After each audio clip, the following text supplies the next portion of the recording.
जय जिनेन्द्र। आज हम जैन धर्म के दूसरे तीर्थंकर भगवान अजितनाथ के जीवन और उनकी शिक्षाओं की गहरी पड़ताल करने वाले हैं। हम सिर्फ उनके जीवन की घटनाओं को ही नहीं समझेंगे, बल्कि ये भी जानेंगे कि उनका प्रतीक हाथी क्यों है और इस विशाल जानवर के पीछे क्या गहरे आध्यात्मिक संदेश छिपे हैं। और ये पड़ताल हमें दिखाएगी कि कैसे एक प्रतीक सिर्फ एक पहचान नहीं होता। सही है। वो अपने आप में एक पूरा दर्शन समेटे होता है। भगवान अजितनाथ के मामले में ये हमें सिखाता है कि असली अजेयता या अजित होना बाहरी दुनिया को जीतने में नहीं है, बल्कि खुद को जीतने में है। बिल्कुल, अपने मन को जीतने में। तो चलिए यहीं से शुरू करते हैं। भगवान अजितनाथ का जन्म अयोध्या के महान इक्ष्वाकु वंश में हुआ था, लेकिन उनकी आध्यात्मिक यात्रा वो इस जन्म से बहुत पहले शुरू हो चुकी थी। जी हाँ, बिल्कुल। अपने पूर्व जन्म में वो महाविदेह क्षेत्र के सुसीमा शहर में राजा विमल वाहन थे। एक महान राजा? हाँ, सोचिए, एक शक्तिशाली राजा जिसके पास अपार धन और सत्ता थी। लेकिन उस राजसी वैभव के बीच भी उनके मन में एक वैराग्य का भाव था। उन्हें ये एहसास हो गया था कि असली सुख इन सांसारिक चीजों में है ही नहीं, और इसी खोज में उन्होंने राजपाट त्याग दिया और एक तपस्वी बन गए। ये फैसला लेना कितना मुश्किल रहा होगा, मतलब सब कुछ छोड़कर एक अनिश्चित रास्ते पर निकल पड़ना। बहुत मुश्किल, लेकिन उनका संकल्प दृढ़ था। उन्होंने इतनी कठोर तपस्या की, अपनी आत्मा को इतना निखारा कि उन्हें तीर्थंकर कर्म अर्जित कर लिए। अच्छा। ये उनकी उस जन्म की कमाई थी जिसका फल उन्हें अगले जन्म में मिलना था। और फिर उनका जन्म हुआ राजा जितशत्रु और रानी विजयसेना के पुत्र के रूप में, और उनके नाम के पीछे भी एक बहुत दिलचस्प कहानी है ना? हाँ, बहुत ही आकर्षक प्रसंग है। जब रानी विजयसेना ने गर्भ धारण किया तो राजा जितशत्रु का प्रभाव और उनकी महिमा इतनी बढ़ गई, मतलब अजय हो गए वो। हाँ, एक तरह से कई राज्यों ने बिना युद्ध के ही उनके सामने आत्मसमर्पण कर दिया। तो लोगों में ये बात आम हो गई कि राजा जितशत्रु तो अजय हैं। अजित, बिल्कुल।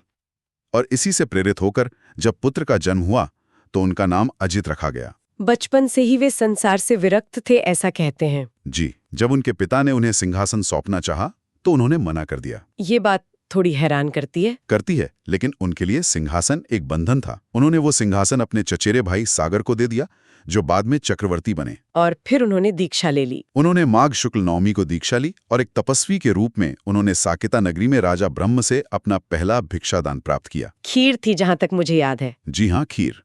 इसके बाद 12 वर्षों की गहन तपस्या और ध्यान। 12 साल? हाँ, और उसके बाद पौष शुक्ल 11 को उन्हें केवल ज्ञान प्राप्त हुआ, मतलब सर्वज्ञता। ब्रह्मांड का हर रहस्य उनके सामने खुल गया। बिल्कुल, और यहीं से उनका उपदेश शुरू होता है। देवताओं ने उनके लिए संवशरण बनाया, एक तरह का दिव्य मंडप। हाँ, जहां से उन्होंने अपने चुंबकीय प्रवचन दिए।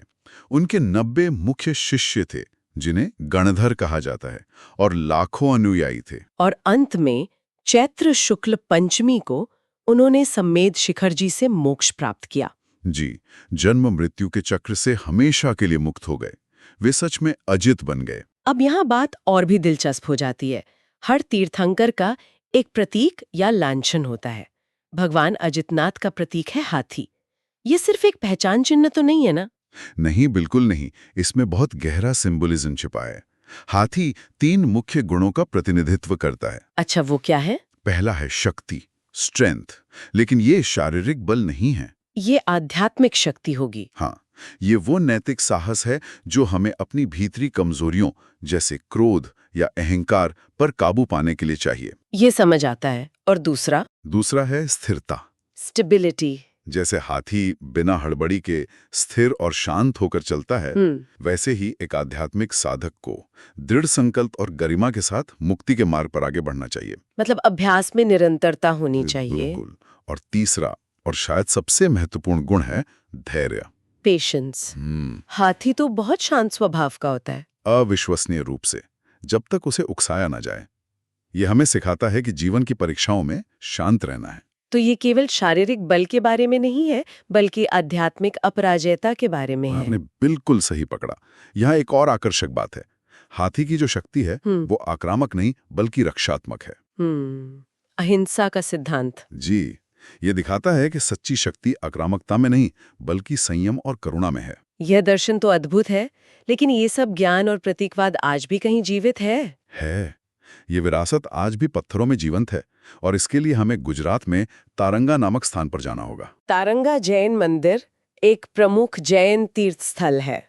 हाँ, वहाँ भगवान अजीतनाथ को समर्पित एक मैग्निफिसेंट मतलब एक भव्य मंदिर है। इसका निर्माण 1161 में सोलंकी राजा कुमारपाल ने करवाया था। जी, अपने गुरु आचार्य हेमचंद्र की सलाह पर। और ये मारू गुर्जर स्थापत्य शैली का एक बेहतरीन उदाहरण है। मंदिर की संरचना भी काफी भव्य है। 142 फीट ऊंचाई है उसकी। हाँ, और वो सफेद बलुआ पत्थर और ईंटों से बना है। और अंदर भगवान अजीतनाथ की 3.25 मीटर ऊंची सफेद संगमरमर की मूर्ति है। 3.25 मीटर? वो तो बहुत विशाल होगी। जी, और दिलचस्प बात यह है कि जो मूल मूर्ति थी उसे नष्ट कर दिया गया था। अच्छा। हाँ, और जो वर्तमान मूर्ति है उसे 1422 में स्थापित किया गया था। तो ये मंदिर सिर्फ भक्ति का नहीं बल्कि रेजिलियंस का भी प्रतीक है। मतलब विनाश के बाद फिर से उठ खड़े होने का। बिल्कुल। और ये स्थान इसलिए भी खास है क्योंकि यहाँ जैन धर्म के दोनों प्रमुख संप्रदायों के मंदिर हैं। श्वेतांबर और दिगंबर दोनों के। हाँ, श्वेतांबर परिसर में कुल 14 मंदिर हैं और दिगंबर से जुड़े 5 मंदिर भी हैं। ये एक ही स्थान पर भक्ति की विविधता को दिखाता है। तो इन सभी बातों का सार क्या है? भगवान अजितनाथ का जीवन हमें सांसारिक मोह से टुकड़ी और आध्यात्मिक खोज की शक्ति सिखाता है। उनका हाथी का प्रतीक हमें याद दिलाता है कि सच्ची ताकत नैतिक साहस, धैर्य और अहिंसक करुणा में है।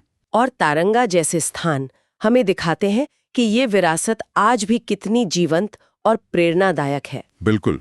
अंत में सब कुछ उस एक शब्द पर आकर टिक जाता है, अजित। अजेय। दूसरों को हराकर नहीं बल्कि खुद पर विजय पाकर। यही उनका अंतिम और सबसे गहरा संदेश है। यह श्रोताओं के लिए सोचने के लिए एक अंतिम विचार है। हाथी के ये गुण, शक्ति, धैर्य और शांत स्वभाव, इन्हें हम केवल आध्यात्मिक मार्ग पर ही नहीं बल्कि अपने रोजमर्रा के जीवन की चुनौतियों में कैसे लागू कर सकते हैं। हम अपने जीवन की चुनौतियों के सामने अजित कैसे बने रह सकते हैं। जय जिनेंद्र।